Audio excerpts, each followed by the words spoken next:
Bienvenidos a todos y a todas. Estamos en un evento de la escuela de Cábala en la presentación del libro de Kevin Hackter, Extremos, que bueno, nos va a explicar de qué trata. Y para presentarle, para hablar del libro, para leernos algún fragmento, incluso tenemos a Mario Sabana, el director de nuestra escuela. Y bueno, se prevé una velada interesante, así que adelante con la presentación del libro cuando quieras, Mario. Bueno, buenas noches a todos. Bueno, buenas tardes los que están en América. Para mí, un verdadero honor, un orgullo muy, muy grande tener a Kevin con nosotros, que haya aceptado presentar su libro en la escuela. Bueno, la historia con Kevin es una historia corta y larga, no sé cómo explicarla. Hemos tenido una frecuencia de energía muy potente. La verdad que sin vernos realmente, primero virtualmente, nos vimos por el tema de los orígenes del cristianismo. Sobre todo el tema de orígenes judíos del cristianismo, comenzó ahí, luego él fue entrando y ya entraba a la Cábala, quizás ya por su antepasado, su padre, que ya su padre tiene un tema espiritual muy, muy profundo, y luego cuando yo conocí a Kevin y a la familia en Montevideo, cuando hace 1 año y medio estuvimos, claro, con la pandemia parecen siglos ahora, pero hace 1 año y medio estuve en Montevideo, ellos organizaron las conferencias, hicieron toda la logística, la verdad que me atendieron de una manera increíble, la gente participó muy activamente y bueno, se ha despertado, digamos, en Uruguay una gran luz para mí y sobre todo por una combinación que Kevin tiene que me parece muy importante y que va a surgir, yo creo, a partir de lo que él luego nos explique, aunque yo voy a leer algunos párrafos, voy a presentar el libro. Aquí hay 2 presentaciones, la presentación de Kevin y la presentación del libro. Y primero quiero empezar con la de Kevin, ¿no? Yo encuentro en él varios puntos muy importantes, muy importantes. Para mí existen almas que son sabias un poco desde el nacimiento, en cierto modo, almas jóvenes muy sabias. Uno ya querría a la edad de Kevin tener la sabiduría y la experiencia de vida que él tiene. Mucha gente que llega a la Kabbalah nos dice, bueno, qué lástima que hemos descubierto esto a los 50, 55, 70 años. ¿Qué otra vida hubiéramos realizado si lo hubiéramos conocido antes? Y creo que el caso de Kevin justamente es este. El caso de Kevin es, él conoció antes. Es como que en la vida de Kevin lo que se dio es una especie de aceleración.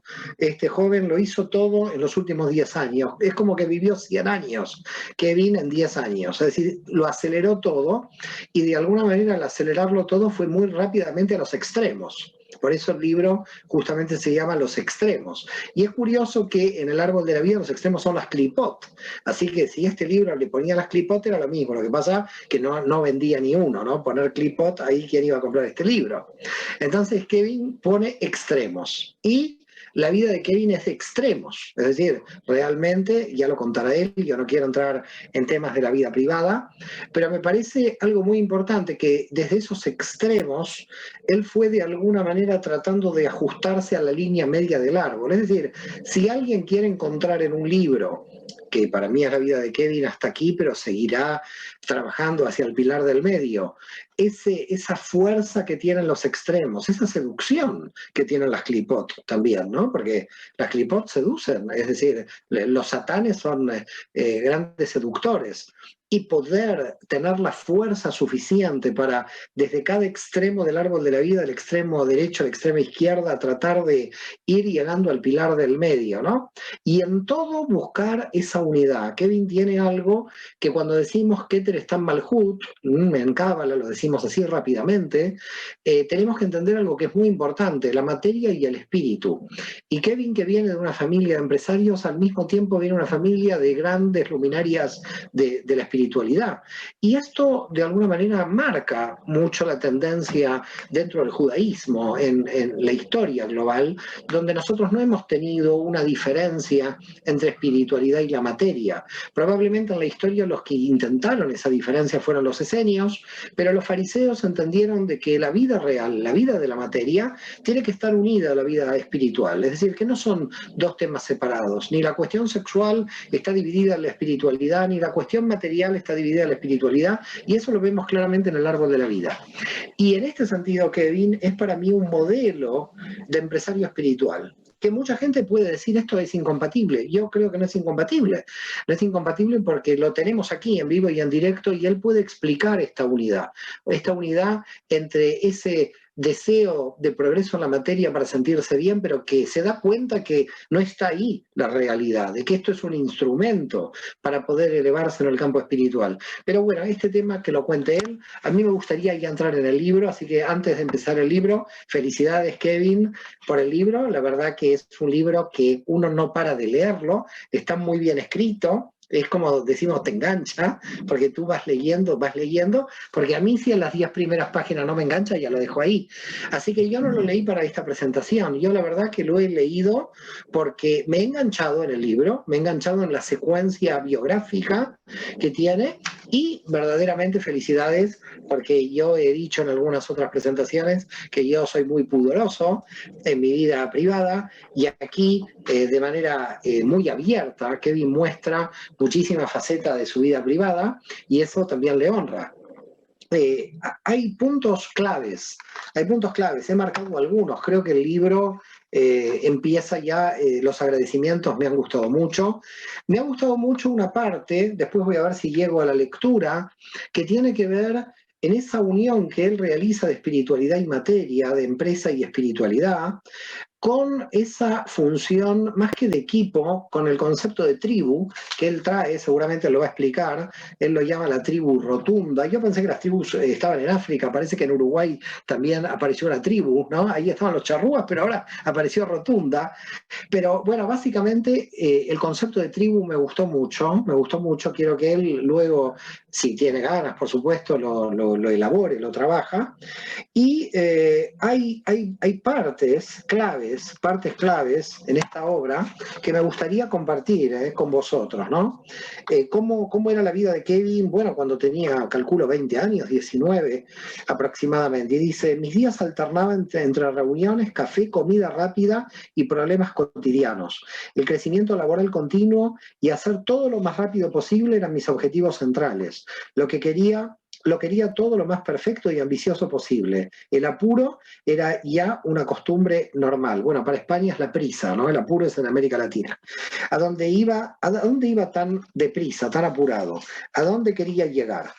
Bueno, cuenta su vida acelerada al extremo, y luego dice, página 34, dice, yo sin darme cuenta me había convertido en un adicto al trabajo, es decir, la clipa de Malhut, claramente en el árbol.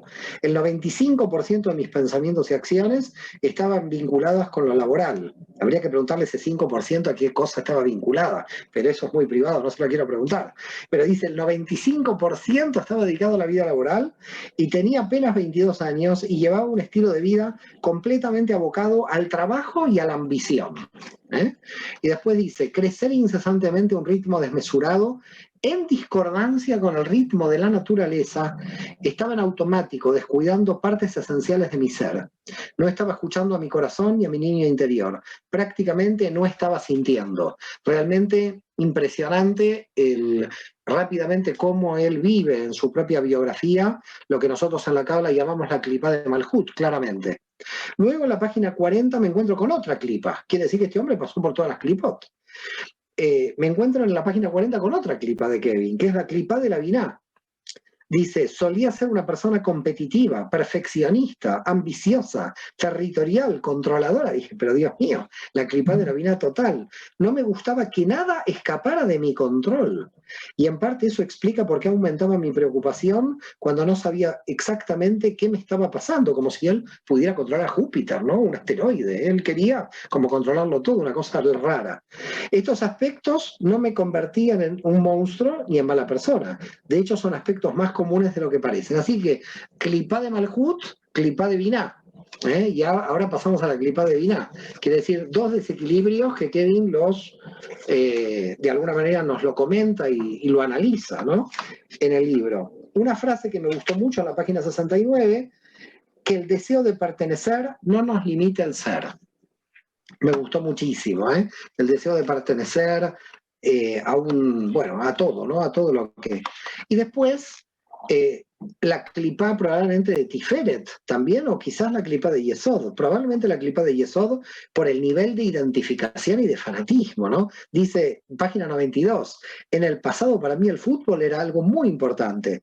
Un partido clásico del fútbol uruguayo me generaba emociones intensas, esto es para estudiar, porque hay tesis doctorales sobre el fanatismo en el fútbol, las he visto en la Universidad Rovira y Virgili. Y decía, las semanas previas a un partido eran especiales, le dedicaba mucha energía, lo vivía entre el entusiasmo, los nervios. Si ganaba mi equipo Peñarol, sentía alegría los días siguientes, y si perdían me angustiaba, me enojaba. Yo cuando leí esta página, sinceramente también me angustié, porque como yo soy de River en Argentina, Peñarol son todos los de Boca, me angustié, dije Kevin bajó un punto, pero bueno, realmente el análisis de este párrafo me lleva a la conclusión de cuántas dictaduras emocionales tenemos, la clipá de Tiferet, la clipá de Yesod, es decir, cómo la gente está atrapada en estas dependencias emocionales, ¿no? Hay que ir solamente a las canchas de fútbol, ahora no se puede ir, pero es terrible. Luego, el punto de los padres, me pareció increíble, las páginas 96, 97, 98, su relación con los padres, cada uno con una experiencia diferente, por lo que no es posible generalizar. Dice perdonar a los padres sana.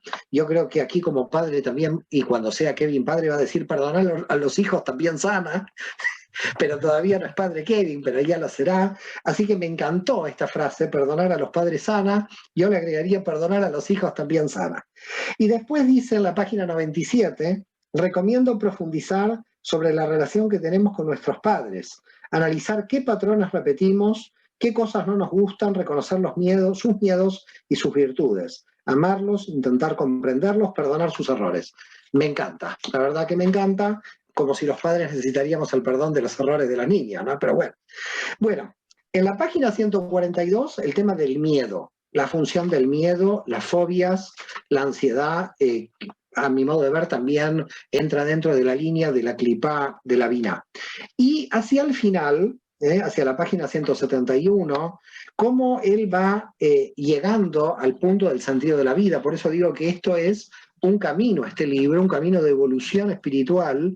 Creo que cuando alguien pregunta desde el punto de vista práctico, bueno, ¿qué pasa? Mi vida es un laberinto, esto no tiene salida. Este libro de alguna manera muestra una evolución positiva del alma humana. Creo que es muy importante estas confesiones, ¿no? Estamos viviendo una época donde las confesiones son importantes, porque de alguna manera son modelos de mucha gente a que pueda seguir estos modelos como el de Kevin y no se desespere en el sentido de que hay gente que no encuentra ninguna salida. Y dice, el propósito, en la página 171, el propósito es lo que nos da sentido. Estamos hechos a imagen y semejanza de Dios, somos co-creadores, nos gusta dar y crear, es parte de nuestra naturaleza. Y seamos o no conscientes de eso, nos gusta crear algo que nos trascienda, algo que ayude a los demás, que aporte algo al planeta o a la construcción de un mundo mejor. Me gustó muchísimo, muchísimo. Y luego comienza una parte, varias páginas, desde la 178 en adelante, a comentar, y me gusta mucho esto, por los agradecimientos persona por persona de la tribu rotunda. Es decir, él cita, por supuesto, a Sophie, su mujer, a Fredu, Bray, Angie. Me gusta este reconocimiento persona por persona. Yo muchas veces dije, hay que reconocer, hay que agradecer a las personas todo, prácticamente cada pequeña enseñanza. Kevin realmente en esto, y hace un largo listado, ¿no? Caro, Mechi, digamos, hay un reconocimiento muy, muy grande a toda esa tribu rotunda que ya él nos explicará de qué se trata. Y luego la página 193, me gusta mucho esto, parece que está escrito como para mí, ya me puedo ir a dormir tranquilo esta noche, porque dice, debemos tener cuidado y no confundir a un maestro con una persona al que idolatremos. Esto puede ser muy peligroso para nuestro crecimiento y para nuestra salud emocional. ¿Por qué? porque estaríamos replicando sus ideas en nuestra vida, más allá de que pueden ser ideas buenas y contar con las mejores intenciones. Su forma de ver la vida, su ideología y sus ideales no tienen que ser precisamente los nuestros. Debemos aprender y tomar lo mejor de cada maestro, manteniendo siempre nuestra individualidad como seres humanos, como nuestra parte humana y nuestra chispa divina. Me gustó muchísimo. También, por supuesto, los agradecimientos a Max Godet, el rabino que también le enseñó muchísimo, a su primera terapeuta, que también la cita, Ceci, si no recuerdo mal, al principio del libro. Así que realmente los agradecimientos increíbles. Y final del libro, y para ya ir sacando conclusiones y que Kevin ya pueda explicarnos, me gustó mucho por qué se llama Extremos. Y queda claro que él vivió, y lo dice claramente en una confesión final, él vivió una vida de extremos y de alguna forma es la prueba viviente de que se puede lograr una armonía dinámica en esta vida. Yo creo que esta obra es fundamental, hay que tenerla en la biblioteca, es una obra que rápidamente se lee, tiene una gran profundidad, pero tiene también un lenguaje claro, un lenguaje preciso, y creo que es una obra práctica, es de cábala práctica. La gente cree que cábala práctica es meditar. Cábala práctica no es meditar, cábala práctica es estas ideas que uno meditó ponerlas en la acción. Es decir, cuidado con creer que la cábala práctica es solamente la jojma y que uno medita y ya cambia. Hay gente que medita y no cambia nunca en su vida. Aquí lo que estamos hablando es cómo jojma baja malhut, cómo Binah baja malhut, cómo tiene que bajar a la experiencia. Y este libro claramente, a mi modo de ver, cumple absolutamente con este objetivo. La persona que lee este libro va a tener no un manual de instrucciones, porque cada uno tiene su camino en la vida, ¿no? Cada alma tiene su camino, como decía Luria, cada alma tiene una letra de la Torá. Pero creo que este libro demuestra que Kevin ha encontrado la letra de la Torá que le corresponde. Así que muchísimas gracias, Kevin. Te felicito por este libro. Tienes que ser un orgullo para tu familia y para todos los que te quieren. Y bueno, me encantaría que hables tú. Yo no quiero hablar toda la noche. Yo estoy cansado de escucharme a mí.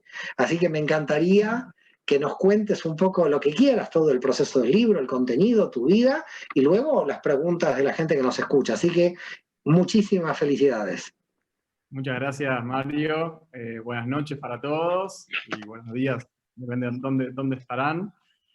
Antes que nada, agradecerte, Mario, por tu invitación a esta presentación, pero también por tu calidez desde el momento que nos conocimos. Como dijiste vos, tiempo corto, pero de energía intensa. Te lo dije en varias oportunidades, pero siento un agradecimiento y un cariño muy profundo hacia vos, porque me abriste las puertas de la Kabbalah y de muchas enseñanzas que eran parte de mi evolución en este camino. También junto al Rab Max Godet, que también me abrió las puertas de la Kabbalah, pero contigo he profundizado mucho. Y hablando de eso, porque también entiendo que las personas que están mirando el video, algunas pueden saber algo de Kabbalah y otras no. En realidad, mis primeros 5 años de crecimiento y desarrollo emocional y espiritual, no conocía la Kabbalah. En realidad comenzó, voy a ir un poquito más atrás de mi inicio del despertar, como lo llamo, así como vos nombrabas. A ver, desde mi punto de vista, yo estaba, sin darme cuenta, desequilibrado, y también desde mi punto de vista y otros autores, puede ser un desequilibrio bastante generalizado en Occidente, que si lo vemos en el árbol de la vida de la Kabbalah, es todo el lado izquierdo, Yesod y Malhut, pero hablando más llano, es el desequilibrio en todo lo que tiene que ver con la racionalidad, la materia, la separación, la fragmentación, la ambición, o sea, todo lo que tiene que ver con esto, con la mente ultra racionalista, el que solo existe la materia y la separación que nos provoca el ego. Y para mí es un desequilibrio que puedo ver bastante generalizado en el Occidente. Después podemos también otro día investigar qué pasa en Oriente, ¿no? Y bueno, yo estaba, por así decirlo, en ese desequilibrio de... Nadie lo hace de mala fe, porque todos actuamos, desde mi punto de vista, con el estado de conciencia en el que nos encontramos. Es decir, desde que nacemos nos enseñan cosas, vamos experimentando la vida, vamos aprendiendo y bueno, y tenemos, vamos creando como nuestros patrones. Entonces, para mí existe una domesticación humana, que es el capítulo creo que 2, que ahí explico cómo inconscientemente nos domestican y nosotros, si no somos conscientes de eso, podemos llegar a incluir patrones en nuestra mente que nos puede llevar a desequilibrarnos o a no seguir los caminos de nuestra alma. Entonces, en eso estaba. En el modo automático pasé del colegio, liceo, secundaria, no sé cómo decirlo para que todos entiendan, a la universidad, donde aprendía competencia, porción de mercado, market share, cómo crecer, y dije, bueno, la vida va por ahí. Digo, yo justo estudié licenciatura en gerencia de administración porque me gusta, pero entonces, ¿qué pasa? La vida va por ahí, va por crecer materialmente, va por crecer las empresas y cuanto más grande mejor, porque cuando estudias los casos de éxito en las universidades, te muestran las mejores empresas cómo han crecido y bueno, y ahí estudiaba a magnates de cómo habían hecho sus empresas y sus demás, y en realidad no me estaba ocupando de todo otro lado. En la Kabbalah, en el árbol, podemos ver en el lado derecho y en el centro, y que después lo pude ver en el modelo de la Kabbalah y comprenderlo mejor, pero en ese momento, la verdad que estaba tan desequilibrado, tan ansioso, tan de que todo ya, todo curado. Y acá hago una pregunta rápida: ¿por qué a la formación universitaria la llamamos carrera? O sea, por lo menos en Latinoamérica, carrera, ya es una carrera. Hacia dónde vamos tan apurados, ¿no? Tan deprisa. Entonces, estaba tan acelerado en el sentido de querer todo ya, en la materia aparte, que era la única realidad que yo sentía que existía, porque no había aprendido otra cosa, que gracias a Dios, mi alma, desde mi punto de vista, me habló. Me empezó a hablar a niveles de dolores físicos, corporales, dolor en el pecho, y cada vez más fuerte, porque yo no la oía, la tapaba con más trabajo y con más alcohol en su momento, porque era joven, salía y demás. Y habló tan fuerte que en un momento tuve que ir a terapia, que yo estaba como negado en la terapia, porque decía, ¿quién me va a ayudar a mí? Si digo, estoy bien, simplemente no me están encontrando algo médico, por eso tengo los dolores. Y ahí empieza con mi primer gran maestra de vida, que se llama Ceci, mi primer terapeuta, y que me ha acompañado en este proceso muchos años, mi despertar del automático. Ahí empiezo a pellizcar con muchas cosas de desarrollo emocional y espiritual, y ese despertar primero me lleva al otro lado del extremo. Dejo la facultad, la universidad. Yo hacía 5 materias por semestre, empecé a hacer 2, recursé una en un semestre, ¿no? Dejé el trabajo, o sea, por 6 meses como que me dediqué a meditar, a escuchar el poder de la hora y a estar en la playa y a estar ahora. Eso pasó por 6 meses después de que me vino como esa crisis de ansiedad y empecé como mi inicio del despertar, me fui al otro extremo. Y de ahí empecé a navegar por 7 años en un camino de autodescubrimiento emocional y espiritual, de muchas corrientes, de muchos autores, leyendo libros, audiolibros, maestros, pero más que nada, porque esto es muy importante, si leemos 100 libros pero no aplicamos ni un concepto, no nos sirve de nada, lo acumulamos todo en la mente racional. Entonces, mi intención era leer y aplicar lo que me resonaba, y lo que me resonaba y me hacía bien, lo seguía aplicando y de repente lo volvía hábito. Y esto no quiere decir que haya sido un camino ascendente lineal. Tuve recaídas, tuve vueltas a los extremos, era como un crecimiento, yo lo llamo circular, o mejor espiral, porque nunca vuelvo al mismo lugar, pero sí, y hay momentos de bajada, de energética, y ahí me vuelvo a replantear qué pasa con mi vida.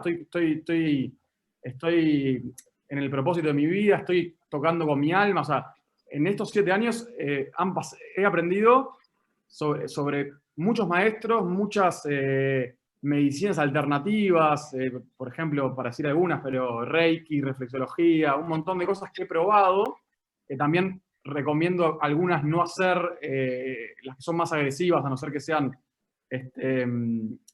bien guiadas, lo explico por qué en el libro también, porque podemos recibir demasiada luz que no podamos recepcionar. Y bueno, y en el año 5 de estos 7 años que hablo, y me gusta aparte que sean 7 años porque también he aprendido, y creo que esto fue una clase con Mario, porque estoy estudiando fuerte ahora con Mario, me está haciendo sacar bastantes apuntes en la noche. Yo decido leerlos estudiar en la noche.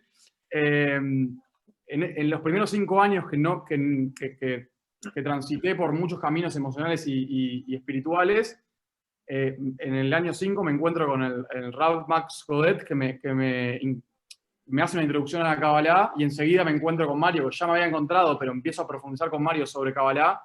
Y claro, todos estos conocimientos me lo engloban en un modelo a nivel psicológico y me lo hacen multiplicar por 100. Entonces, en realidad este libro lleva el recorrido de 7 años hasta la Kabbalah, y el penúltimo capítulo es Introducción a la Kabbalah, y cuando yo lo terminé, que después tengo que hacer muchos agradecimientos, pero igual los hago en las redes y demás, la editora Agus Amorós, yo lo terminé a fines de 2019 y la idea era editarlo en 2-3 meses. Vino la pandemia, entonces se demoró un poquito más, y Agus me decía, ¿por qué? Edición me refiero a darle un poquito más de formato, un poquito más de forma, ¿por qué no profundizamos un poquito más acá? ¿Por qué no? Esto me parece que se entiende mejor así, y como que me iba desafiando en el buen sentido a hacerlo mejor.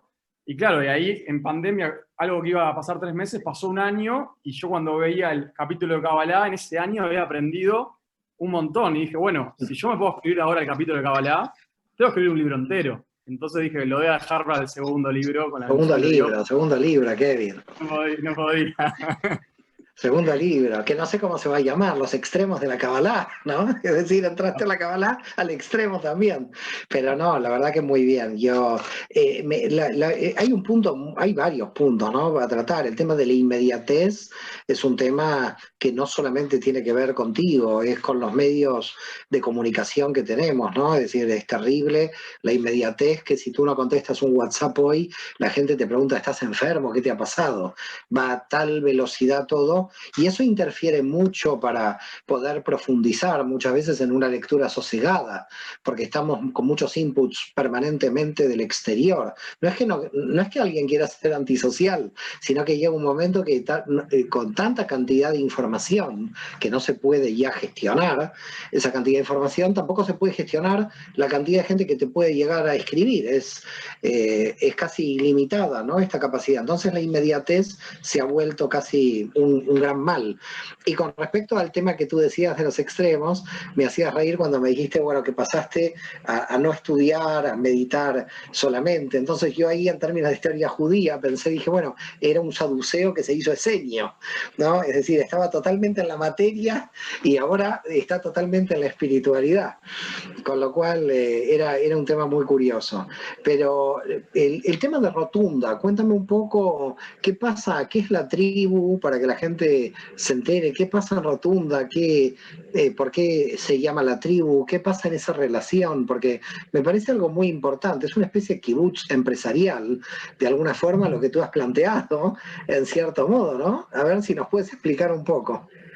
Claro, o sea, la verdad que el recorrido del libro de estos 7 años también fue el recorrido de Rotunda. Rotunda es una marca de moda, indumentaria de Uruguay, pero que también con venta al mundo, que colideramos junto a mi actual esposa, Sofi. Ella es la cofundadora, y a otros grandes líderes que nombro en extremos, y los nombro constantemente.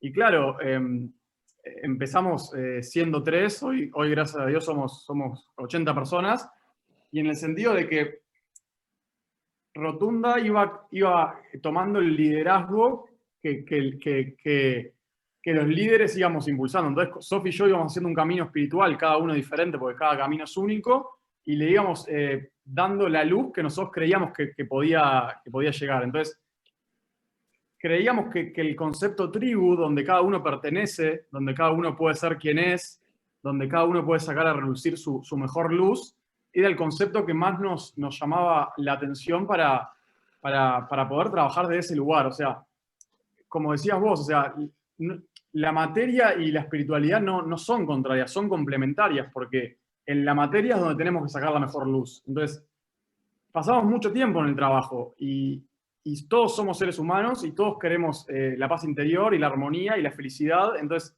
si podemos tener un lugar de trabajo donde cada uno pueda ser quien es, que brille su luz, que trabaje en alegría, que trabaje en colaboración, que trabaje con responsabilidad y con libertad, la verdad que creemos que es lo más maravilloso. Obviamente que la materia nos presenta desafíos, pero esos desafíos, sorteándolos con amor, creo que nos lleva a lugares muy lindos de trabajo. Y es lo que queremos seguir pregonando para el futuro y para todas las empresas, que podamos trabajar con amor, con colaboración, con luz espiritual, con responsabilidad y con un propósito que nos trascienda a nosotros mismos, ¿no? Para poder hacer un mundo. Por ese motivo, muchas veces decimos en la Kabbalah, ¿no? Somos todos instrumentos, todos las empresas, los estados, las personas, todos deberíamos ser instrumentos para llegar ahí, ¿no? Y lamentablemente el problema es cuando la gente ya cree que es un fin en sí misma, ¿no? Que el ego de la persona, o que la empresa de la persona, o que una nacionalidad, y entonces los intermediarios, como sabemos, se vuelven en realidad no los que nos ayudan a subir a la luz, sino justamente los que nos quitan la luz para poder subir, ¿no? Así que yo particularmente te felicito. A mí me gustaría mucho que la gente pueda participar. No sé si nuestro amigo Joseph Vargas, el coordinador, está allí juntando las preguntas, pero creo importante que la gente pueda, a Kevin, poder intercambiar con él aspectos del libro, ¿no? Así es. Aquí tenemos una pregunta, profesor, muy interesante, que dice, ¿qué hacer para mantenernos y no volver a caer en los extremos? Kevin. Sí, o sea, ¿cómo no volver a caer en los extremos? Primero, que acá, porque el libro tiene 10 capítulos y en realidad, más allá de hablar de mi experiencia personal, fui compartiendo los aprendizajes que fui adquiriendo, que pueden resonar en algunas personas y en otras no, y eso es lo que también sugiero. Que cada uno tome lo que le resuena y lo que no lo descarte. Entonces, ¿cómo no caer en los extremos? Primero nos tenemos que conocer profundamente. Hay un proceso para mí inicial, que lo pongo en los primeros capítulos, que es de conocimiento intrínseco profundo. O sea, ¿quién soy realmente? Y ahí hay mucho para navegar y mucho para construir. Y bueno, en el libro ayudo con ciertas herramientas para poder conocernos intrínsecamente. A veces necesitamos la ayuda de un terapeuta, de un maestro o algo para que nos haga las preguntas adecuadas, porque el único que sabe quién es realmente es uno. O sea, cada uno sabe quién es uno. El otro nos puede facilitar con preguntas de alto nivel para poder tocar con nosotros mismos. Entonces, si nos conocemos realmente, podemos empezar a navegar nuestra evolución, desde mi punto de vista, emocional y espiritual, y empezar a detectar, uy, acá estoy cayendo, porque a mí me pasa a veces, ¿no? Uy, estoy trabajando más de lo que me gustaría, estoy cayendo en el extremo, estoy dedicando más tiempo en esto. Entonces, si nos conocemos realmente, empezamos a percibir cuándo estamos cayendo en ese extremo. Y otro concepto que me gusta mucho es, si los péndulos del extremo, este concepto lo aprendí de otro maestro, de un coach, de Salo, Alegua, que lo vimos en una sesión que una vez tuvimos, si este es un péndulo de los extremos, ¿por qué no acortamos un poquito las puntas? O sea, ya no oscilemos de acá a acá, oscilemos de acá a acá, vamos acortando las puntas, entonces ya no caigo en trabajar 14 horas por día, de repente puedo caer en 10 y tratar de cada vez acortar más el péndulo para llegar a un equilibrio dinámico. Y tampoco, y ahí añado, esto lo aprendí en el año 6 del libro, porque acá dice extremos el encuentro con el equilibrio. Yo ahora, y lo digo igual en la última página, hablaría de un equilibrio dinámico o de una armonía dinámica, porque si nos quedamos en equilibrio un tiempo determinado, las cosas se van moviendo y nos desbalanceamos. Entonces es una armonía dinámica con nuestro crecimiento. Me Entonces, gusta mucho, perdón que te interrumpa, pero me gusta mucho cuando decís el año 5 del libro, el año 6 del libro, parece antes de Kevin y después de Kevin. Esto parece antes de Cristo y después de Cristo. Me empecé a tentar con la risa, perdón, no te quiero interrumpir, pero decía el año 6 del libro. En la Revolución Francesa también hacían lo mismo los revolucionarios. Decían año 6 de la Revolución. Así que no, en tu caso porque es fue un camino de... año 6 del Ticum. Año 6 del Ticum, año 7 del Ticum. Porque para mí fue como un inicio del despertar, que para mí ese año es un año cero, y de ahí 7 años a la publicación del libro, y en cada año otro aprendizaje. Pero es eso, lo que decía, que con una introspección profunda y conociéndonos profundamente, nos vamos dando cuenta y vamos percibiendo las señales cuando nos estamos cayendo a un extremo.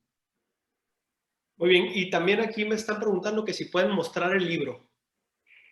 Por supuesto. Mario, ¿lo mostrás vos? Por favor, lo que pasa el mío está medio, tengo que sacar las hojitas. Mirá, acá tengo Ahí está, ¿eh? algunas. Acá está el índice, no sé si se ve. Bastantes temas. De hecho, Y también el hicieron una automático. pregunta, Kevin, que si puedes hablar un poco sobre los capítulos. Por supuesto. Mirá, les voy a nombrar los capítulos y después si tienen alguno en especial que quiera que profundice. El primero es Mi despertar del automático. Cuento todo el proceso del antes y el inicio del despertar y cómo es. El segundo capítulo es La domesticación humana. Ahí explico cómo somos domesticados, conscientes o inconscientemente, y cómo poder ser conscientes de eso y cambiar si creemos necesario. El tercer capítulo es Amarse a uno mismo, cómo muchas veces no nos enseñan a amarnos a uno mismo y cómo podemos, la importancia de amarnos a uno mismo y cómo hacerlo. El cuarto capítulo es cómo percibimos nuestro mundo, porque el mundo, nosotros no vemos el mundo como realmente es, lo vemos como, según nuestras percepciones, nuestras creencias, un montón de cosas que ahí profundizo en el capítulo 4. El capítulo 5 es como una pregunta, ¿no? Pero es, ¿cuido a mi cuerpo como cuidaría un objeto preciado de lujo? Y cuando digo mi cuerpo, digo, ¿cuido mi cuerpo, mente y alma? ¿Cómo la cuido? Le pongo, porque hay veces que, me gusta mucho este ejemplo, alguien trabaja mucho por comprar un auto muy caro, mucho tiempo, y le pone la mejor gasolina, la mejor nafta, lo lava, lo limpia. ¿Y cómo nos alimentamos nosotros mismos? Y cuando nos alimentamos hablo de los pensamientos, hablo de las palabras, hablo de los alimentos también orgánicos, o sea, hablo no solo de alimentos físicos, sino de mente, cuerpo y alma. Entonces, el capítulo 6 es el ego, el miedo y la ansiedad, son los tres caminos enemigos. El capítulo 7 hablo del trabajo. Cada capítulo tiene subcapítulos, ¿verdad? El capítulo 8 hablo de reflexiones y herramientas importantes, que son varias, la importancia de encontrar un maestro, pero no llevarlo al lugar de la idolatría. Todas las personas nos enseñan algo, libros o autores que recomiendo, tips para un día más pleno, aprender de los animales, el vegetarianismo, el diezmo, microaventuras, bueno, un montón de cosas. Y el capítulo 9 es una introducción a la Kabbalah, que es una introducción interesante, a la cual dejo abierto para las próximas investigaciones y los cursos que también estoy dando, porque como dije, si me ponía a escribir sobre Kabbalah, ya sabía que tenía para un libro entero más, gracias a Dios. Una pregunta aquí también, ¿espiritualidad va de la mano con minimalismo en tu vida diaria? No necesariamente. A ver, yo puedo disfrutar de los placeres materiales sin que eso, si no lo hago de forma excesiva, el disfrute de la materia es parte importante de la vida, el disfrute de Netzach, si el que preguntó estaba estudiando Kabbalah. Me parece algo importante de la vida. Ahora, si estamos solo viviendo para el disfrute constante, ya es un exceso, un desequilibrio. Entonces, el minimalismo, sí, o sea, Sí he incorporado unas prácticas en el sentido, yo ya no acumulo cosas que no uso, capaz que antes sí, de repente tenía ropa que no servía para, no la usaba, bueno, ahora la regalo, le doy otros usos, o sea, sí hay cosas que me desprendo porque no me suman nada, pero no es que vivo en una carpa, no, la materia tiene su función y trato de extraer la luz de ella y si puedo disfrutarla, con mucho gusto, no la reniego. Todo en su justa medida. Muy bien, aquí dos preguntas que las vamos a decir en una sola. ¿Dónde se puede conseguir el libro y si lo tienen en versión digital o solo en papel? El libro en Uruguay se puede encontrar en las principales librerías de todo el país y en todo el mundo en mi página web, kevinhacter.com. Ahí hay una pestaña que dice Extremos y ahí lo pueden encontrar y en 1 o 2 semanas le llega a cualquier parte del mundo. A Mario se lo mandé y en 1 semana estaba en Barcelona. ¿Y había otra pregunta? Ah, no, y la de digital. Va a haber una versión digital más adelante, pero me gustaba por unos meses que esté así impreso, porque primero que me gusta leer mucho impreso, tiene algo que ver con lo personal, y segundo que tiene como muchas ediciones, o sea, la tapa, la edición, la ilustración, también agradecerle a Dayu, la editora gráfica e ilustradora. Entonces tiene como un encanto especial que me gustaría que el lector también lo pueda sentir. El papel es muy buen papel. Si hablamos del tema estético del libro, a mí me encanta, ¿no? Que uno también no tiene que hacer textolatría, idolatrar el libro o bibliolatría, pero la verdad que está muy bien. Y la tapa dura y cómo está cuidado. Es una edición muy cuidada, ¿eh? Es una edición muy cuidada, no controlada, porque si no es la clipa de Vina. Entonces es una edición cuidada. Pero a mí me gusta mucho el libro, me gusta mucho. Y es curioso porque yo todavía no había recibido el libro y cuando llegó el libro dije, wow, estamos en sintonía porque claro, uno no sabe cuál será la tapa del libro de su amigo, del autor, y cuando había aparecido Las estrategias de Satán, que salió blanco y negro, que es más, me querían poner color y yo dije, no, yo quiero esa situación de blanco-negro, cuando yo vi extremos dije, Dios mío, ¿qué ha pasado aquí? También vinieron los extremos, vino el blanco y el negro, pero me gustó mucho. La verdad que la edición es muy, muy cuidada y espero que tengas mucho éxito, lo tendrás. Yo creo que el principal éxito es más allá de la publicación, es esa vivencia, ¿no? Que el libro... Es decir, yo creo que el éxito interior de alcanzar estas reflexiones a tu edad, inclusive si no se hubiera publicado el libro, ya creo que ya marca un antes y un después, todo este proceso que tú has hecho tan importante, ¿no? Y que mucha gente, yo te digo, confiesa en los cursos de Cábala, lástima no haber tenido la oportunidad de reaccionar antes en mi vida. Quizás cuánto hubiera ganado, pero bueno, uno tiene que saber que uno aprende siempre a la edad que le viene la luz o el nivel de conciencia que tiene, cada uno tiene su camino, ¿no? Pero mucha gente dice, nadie llega tarde a ninguna parte, llega cuando tiene que llegar. Pero también es interesante que una persona de tu edad pueda llegar a estas reflexiones tan sabias y no suba para Jojma y se pierda ahí arriba, sino que lo bueno es subiste ahí arriba y lo has bajado. Y creo que es lo que siempre repetimos en Cábala, ¿no? Keter está en Malhut y Malhut está en Keter, no hay ahí una diferencia. Y quiero agregar a la persona que hizo la pregunta del minimalismo, que el minimalismo, si tú lo analizas, es un extremo del maximalismo. También el minimalismo es un extremo. Entonces, yo creo que quizás si la persona hacía referencia a la sencillez, creo que es una buena virtud, el ser sencillo, pero ser sencillo no quiere decir flagelarse y no tener placeres, como tú bien lo dices, ¿no? Entonces, yo creo que hay que tener un punto medio entre disfrutar de la materia y de los placeres y ser sencillo al mismo tiempo, que yo creo que se puede, yo creo que es posible. Lo que pasa es que la gente tiende, ¿no?, a ese mundo de la fragmentación, de la dualidad y a poner todo en blanco y negro, ¿no? Minimalismo, maximalismo. No, ni minimalismo ni maximalismo, tener una virtud de sencillez que te lleve una vida coherente con lo que uno es, nada más. No sé, Joseph, si hay más preguntas del público. ¿Cómo estamos? ¿Cómo está la gente? Sí, tenemos varios. De hecho, hay una pregunta, comentario acerca de la tapa del libro también que dice, me imagino que los dos colores del libro indican a nivel simbólico el tema de los extremos, ¿verdad? Sí, o sea, sí, la parte gráfica y creativa la manejaron Sofi, mi esposa, que es, desde mi punto de vista, una enorme creativa, además del amor de mi vida, en conjunto con Dayu, y creo que ellos ilustran bien mi pensamiento y lo que quería llevar. O sea, que sí, el contraste, las letras, hay todo un trabajo gráfico que ilustraron mi pensamiento a nivel gráfico. Pero sí, tiene que ver con eso. Le mandamos un beso a Sofi, desde aquí, desde Barcelona. Esperemos vernos pronto.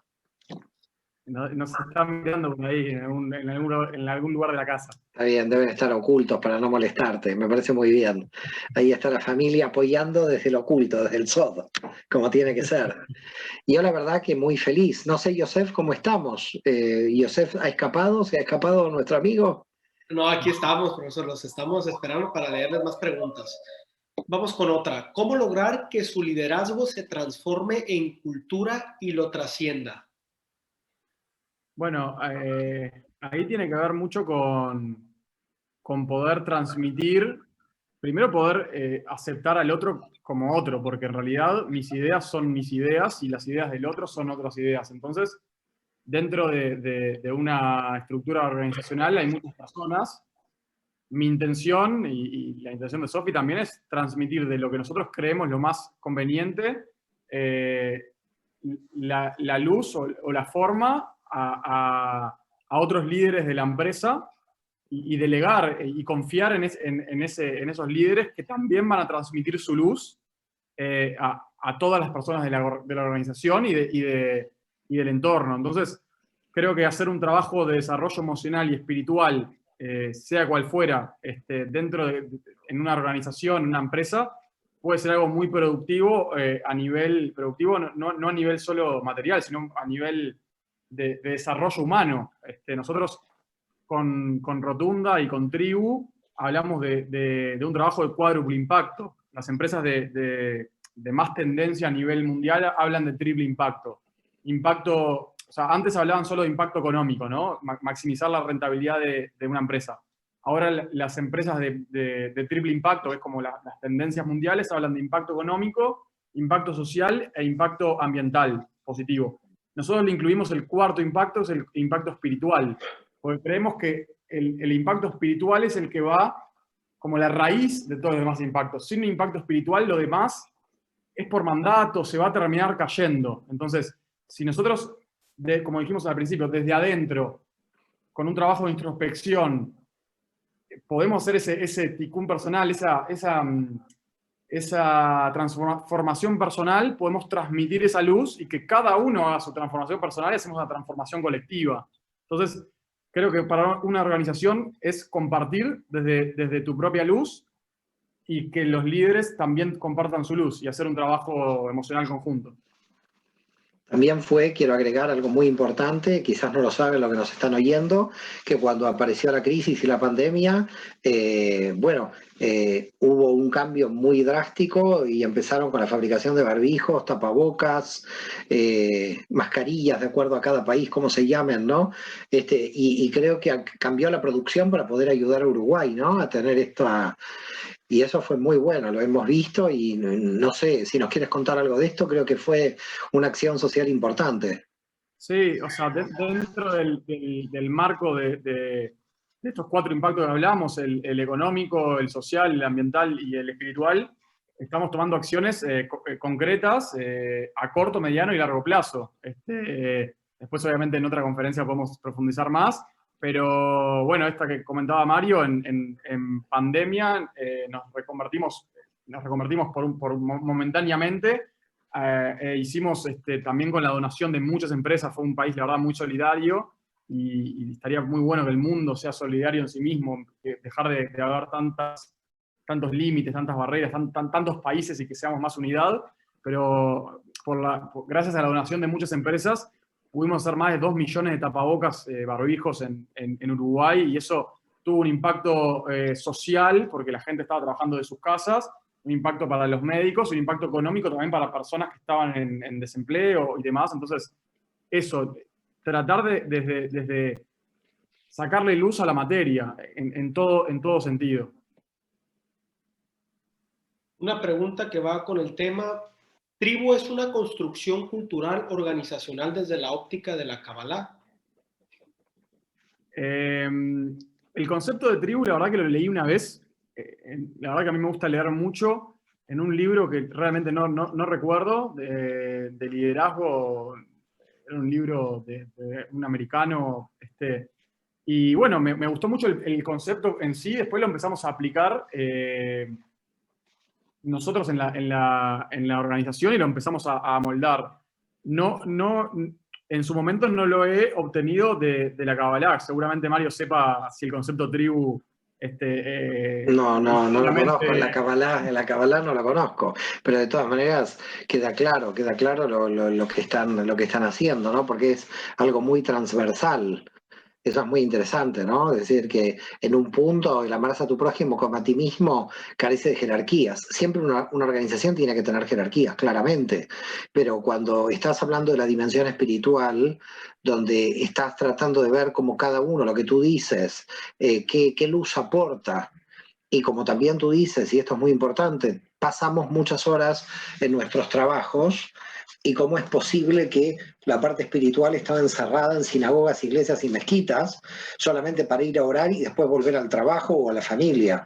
Creo que lo que se está haciendo en el siglo XXI es una construcción holística, digamos. No puede el tema espiritual estar solo con la familia o solamente cuando alguien está rezando. Si pasamos la mayor cantidad de horas en el trabajo, la dimensión espiritual tiene que estar muy presente también en el trabajo. Y creo que por ahí va a tribu, según lo que yo he leído, ¿no?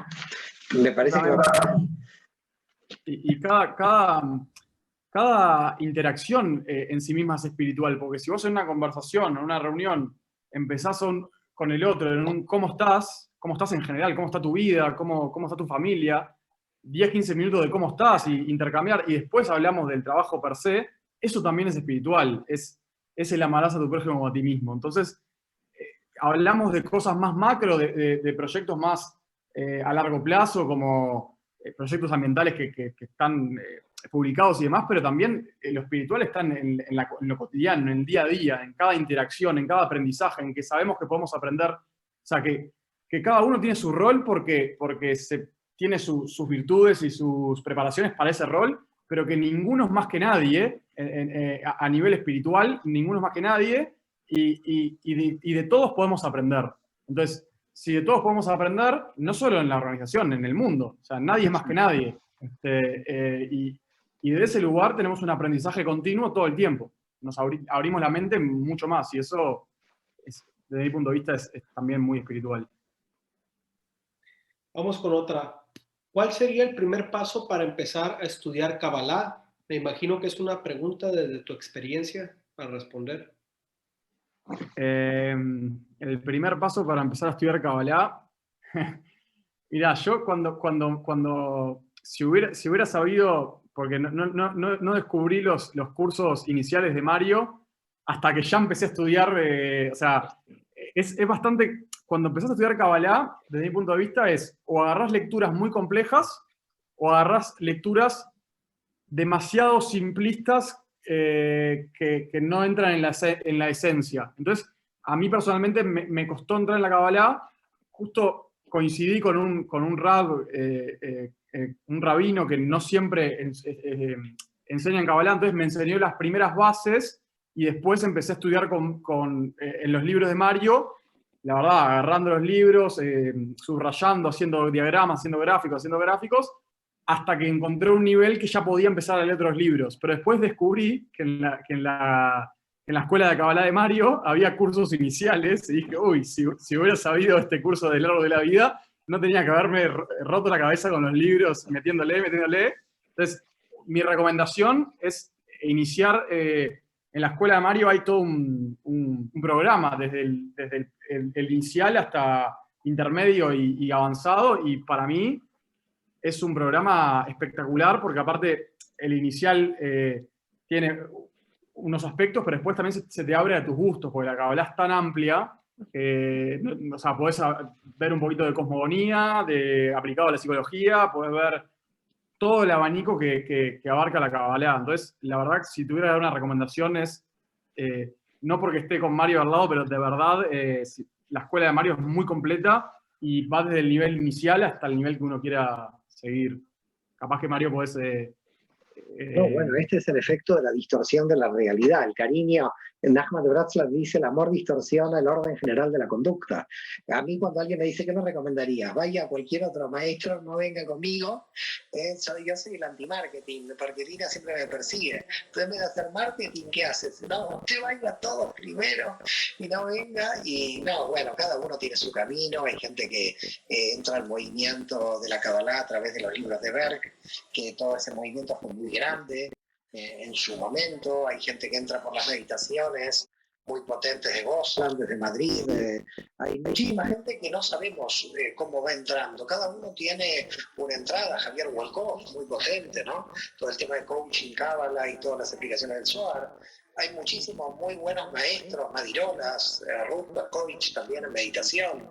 Es decir, hay muy buenos maestros a nivel mundial de Cábala, por lo menos en el área del castellano, y por supuesto también en francés, en inglés. En francés tenemos a Georges Laïc, que es muy potente. Aquellos que viven en Francia pueden estar con él, y si alguien quiere estar en el nivel un poco más ortodoxo en París, a Wahnin, que trabaja más con la filosofía de Levinas. Pero realmente la Cábala ha hecho una irrupción a nivel mundial muy, muy grande, cumpliendo en parte las profecías que el Baal Shem Tov decía, porque uno de los grandes sabios del hasidismo decía, ¿cuándo nosotros sabemos que vamos a entrar en la era mesiánica? Y Baal Shem Tov decía, cuando las enseñanzas de la Cábala llegan a todo el mundo, y ahí vamos a saber que estamos entrando en el reino de los cielos, en el Tikkun Olam. Así que yo... la verdad, muy feliz, la verdad, de tenerte, Kevin. No sé si quieres decir algunas palabras para ir cerrando esta presentación del libro, si nos puedes dar algún consejo para no caer en los extremos. Sí, primero me gusta el agradecimiento a vos, Mario, a Yosef que está ahí, a Lina que se tuvo que ir a dormir, que estaba de las 5:30 de la mañana. Agradecerle a todos los que estuvieron participando de la charla y a todos los que la verán después, y todos los comentarios muy lindos que he recibido estos días, y bueno, y todos los que fueron parte y son parte de mi vida. Mucho agradecimiento, y a Dios, a Ein Sof. Y en realidad, como para decir, es más allá de que hablo de 7 años y que voy contando en realidad partes de mi vida, pero en realidad el propósito, porque mi camino, yo lo conozco, el propósito del libro fue compartir reflexiones, investigaciones, herramientas, prácticas, experiencias, para que cada uno pueda resonar con algo o no, es decir, cada uno, esto me resuena, voy a probarlo, esto no me resuena, no lo pruebo, pero poder compartir mi experiencia para ver si toca con la luz del otro y que se expanda esa luz. Ese es el propósito del libro. Que cada uno que despierte por lo menos una chispita en algo, o profundice en algo, o, esto que habla me gustó, voy a investigar sobre esto. Ya donde toque un poquito con esa luz interna de cada uno, todo el trabajo habrá valido su esfuerzo. Muchísimas gracias, Kevin. Un placer, un honor tenerte en la escuela. La verdad que compartir la luz y lo que has hecho, felicidades. Mis felicitaciones también a toda la familia, a tu padre, tu madre, Sofi, a todos, a los hermanos también. Muchísimas felicidades, con muchísima suerte, más al top, como decimos en hebreo, y que sigamos adelante. Esperamos que te pongas para el segundo libro, ¿eh? No te vamos a dejar en paz. Así que no te vamos a hacer caer en los extremos, pero vamos a estar ahí, a ver si sigues creciendo. Y tenemos nuestro segundo libro de Kevin. Shalom a todos, desde Barcelona, desde Montevideo. A todos un abrazo grande. Shalom. Chao, muchas gracias. Muy bien, damos por terminado la presentación del libro y todas sus preguntas y comentarios fueron registradas. Shalom, Yosef. Cuídense mucho. Gracias, Kevin. Gracias, buenas noches.